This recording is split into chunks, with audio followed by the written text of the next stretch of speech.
What's up, everybody? I crunched some numbers, and Xiangli Yao is looking like a solid character. I know many of you have already tried out Xiangli in the story, and if you remember, Osmanthus wine tastes the same as I remember. he's a really easy to play unit who can deal out damage pretty quickly. By the way, this pre-farm guide is going to be a bit different than my usual. I'll also be giving more recommendations on how to build this character. With him being a free character, he's a character that we should all probably be preparing for. Here, I'm going to tell you all the things you'll need to know to make sure he's ready to go as soon as he drops. Because you don't want to be scrounging around when this fella comes home.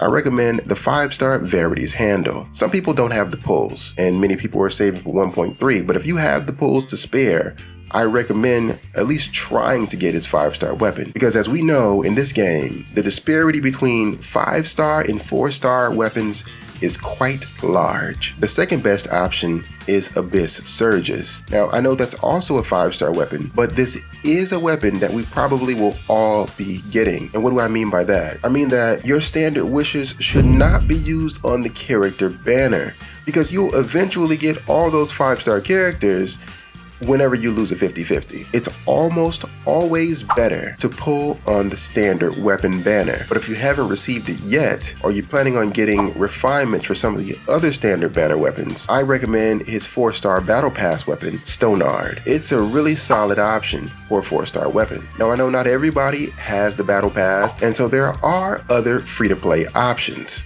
They aren't great, but they exist. If I had to recommend one, I recommend Gauntlets number 21D.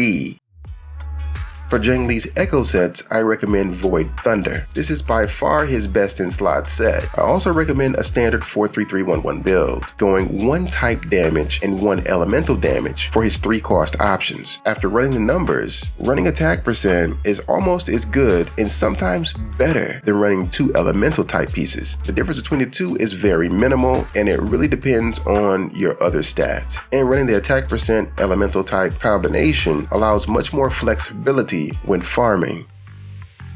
For Xiangli Yao's Ascension Materials, you need 170,000 shell credits. If you don't have enough credits, just remember you can always get more from questing, chesting, and simulation training. Xiangli's local specialty is Violet Coral. You'll need 60 of these, and you can find some in Wooming Bay and even more in Northfall Barrens. You need Hidden Thunder Tacit Cores, which are obtainable from the Tempest Memphis boss. It can be found underground right near Chi-Chi Village. The last items you'll need for Ascension are various rarities of Whispering Cores. And I know you probably have tons of these already, but in case you don't, Whispering Cores can be collected pretty easily from a number of mobs around the map. These mobs can be found almost everywhere, but if you don't know where to look no further than your guidebook. You can use the tracking feature to hunt as many as you need.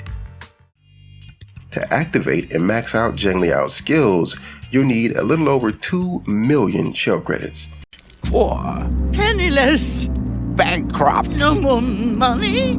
The required weekly boss drop is Unending Destruction. You can get these by battling Scar near Chi-Chi Village. You'll need even more Whispering Cores for your skills. And lastly, you'll need varying rarities of condensed drops. You can get these in various ways, but primarily you'll be farming Moonlit Grove's Forgery. This concludes the quick and easy pre-farm guide. Also, let me know if you have any questions. That way, if I do a full guide, I'll know exactly what to cover. Anyway, if this video has brought you any value, please consider liking and subscribing. That is all for today, and until next time, I'll catch you in the waves. Peace.